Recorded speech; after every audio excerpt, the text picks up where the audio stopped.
Aksi perubahan. Pelatihan Kepemimpinan Pengawas Angkatan 1 tahun 2021.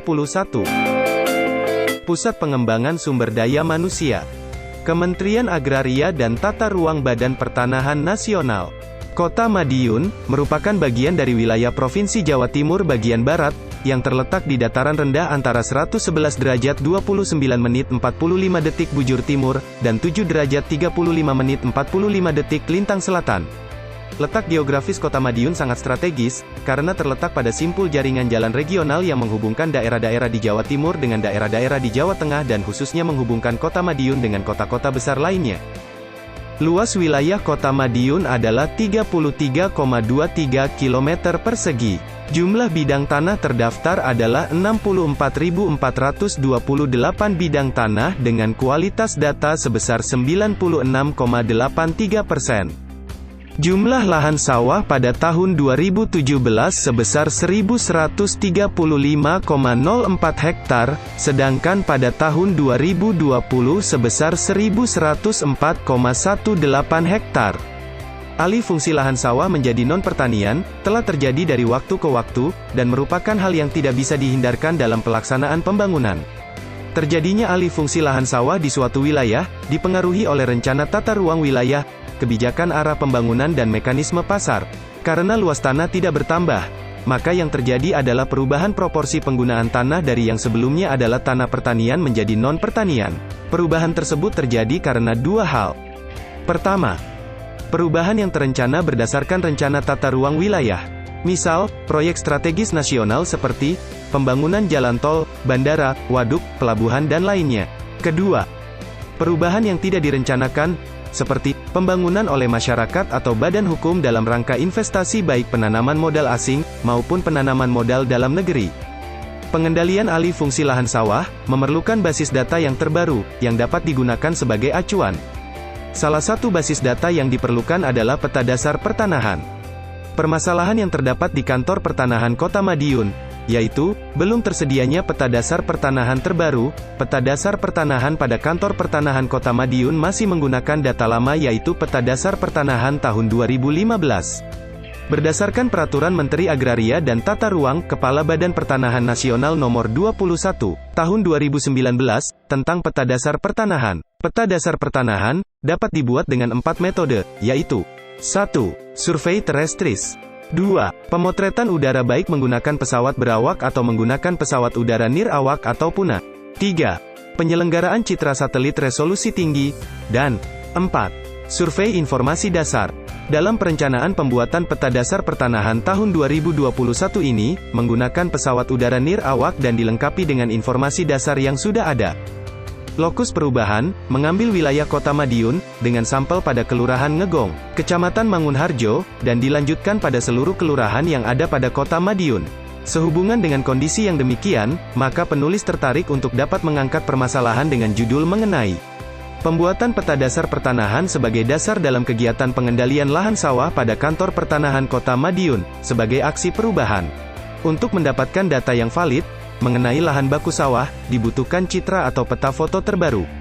Di sini penulis menyajikan aksi perubahannya pada Kantor Pertanahan Kota Madiun, dengan melakukan pembuatan peta dasar pertanahan sebagai dasar dalam kegiatan pengendalian lahan sawah pada Kantor Pertanahan Kota Madiun. Tujuan aksi perubahan dalam jangka pendek adalah untuk menghasilkan output atau keluaran, yaitu foto udara resolusi tinggi hasil pemotretan dengan menggunakan pesawat udara nirawak atau PUNA. Tujuan jangka menengah adalah untuk menghasilkan peta foto udara dengan resolusi tinggi pada seluruh kelurahan yang ada pada Kota Madiun. Sedangkan tujuan jangka panjang adalah menghasilkan peta dasar pendaftaran yang dapat digunakan sebagai dasar acuan kegiatan yang akan dilaksanakan maupun yang telah dilaksanakan dalam pengendalian lahan sawah pada Kota Madiun. Manfaat yang didapat pada kegiatan ini adalah: A. Manfaat internal. 1. Memiliki data luasan baku sawah yang terbaru. 2. Dapat memonitor perubahan penggunaan lahan sawah. B. Manfaat eksternal. 1. Dapat digunakan untuk kegiatan program strategis nasional lainnya pada Kantor Pertanahan Kota Madiun, seperti kegiatan PTSL, pertimbangan teknis pertanahan, pembaharuan zona nilai tanah. 2. Dapat memberikan masukan kepada instansi lain yang berkepentingan pada penggunaan lahan pertanian. Penyebab dan kondisi yang diharapkan dengan adanya kegiatan ini, pada kantor pertanahan Kota Madiun adalah penyebab kondisi saat ini. 1. Anggaran terbatas. 2. Belum adanya peta citra yang baru. 3. Meningkatnya perubahan alih fungsi lahan sawah menjadi non-pertanian. Kondisi yang diharapkan dari kegiatan ini adalah 1. Memiliki peta citra terbaru. 2. Memiliki peta dasar pertanahan terbaru, yang digunakan untuk kegiatan pengendalian dan pemantauan pertanahan pada kantor pertanahan Kota Madiun. Contoh citra Google Earth tahun 2019, yang memiliki resolusi rendah, dan juga belum terektifikasi. Peta administrasi Kota Madiun, masih menggunakan basis data peta dasar pertanahan tahun 2015, yang belum terupdate data bidang-bidang tanahnya. Hasil inovasi aksi perubahan ini berupa 1. Hasil inovasi berupa output jangka pendek, selama 2 bulan masa implementasi aksi perubahan, yaitu peta foto udara terbaru, pada beberapa kelurahan di Kota Madiun. 2. Hasil inovasi berupa outcome jangka menengah, selama 6 bulan masa implementasi aksi perubahan, yaitu peta dasar pertanahan, di seluruh kelurahan Kota Madiun, pada tahun berjalan, yang akan digunakan dalam kegiatan pengendalian pertanahan. Membangun tim kerja efektif, dalam satu unit kerja termasuk dalam hal membuat laporan aksi perubahan, yang sedang kami rancang sangat membutuhkan kejelian pemimpin, dalam memotret komposisi dan kompetensi anggota tim. Komposisi anggota tim dalam aksi perubahan yang kami rancang boleh dibilang sangat ramping, mengingat sumber daya manusia yang akan terlibat sangat terbatas, sehingga komposisi tim yang terlibat hanya kami fokuskan pada sponsor, atau mentor, project leader, atau pemimpin aksi perubahan, coach, atau widyaswara, working team, atau tim kerja yang berasal dari kantor pertanahan Kota Madiun, serta tim eksternal. Tim kerja aksi perubahan terdiri dari A. Mentor atau sponsor, Kepala Kantor Pertanahan Kota Madiun, selaku pendamping dan fasilitator aksi perubahan. B. Project Leader, Kepala Seksi Pengendalian dan Penanganan Sengketa selaku pemimpin aksi perubahan. C. Coach, atau widyaswara, selaku pembimbing pada proyek leader agar aksi perubahan dapat terlaksana dengan baik dan sukses. D. Tim efektif.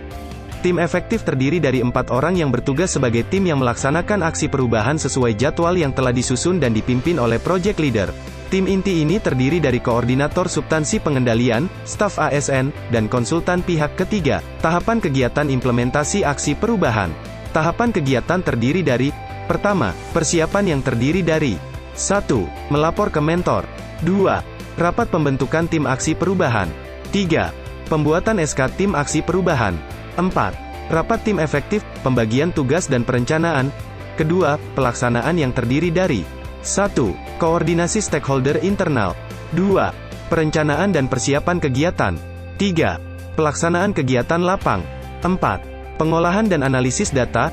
Ketiga, evaluasi dan monitoring yang terdiri dari 1. Monitoring serta penyelesaian akhir kegiatan. 2. Penyusunan laporan dan dokumentasi kegiatan. Demikian laporan aksi perubahan yang disampaikan. Terima kasih.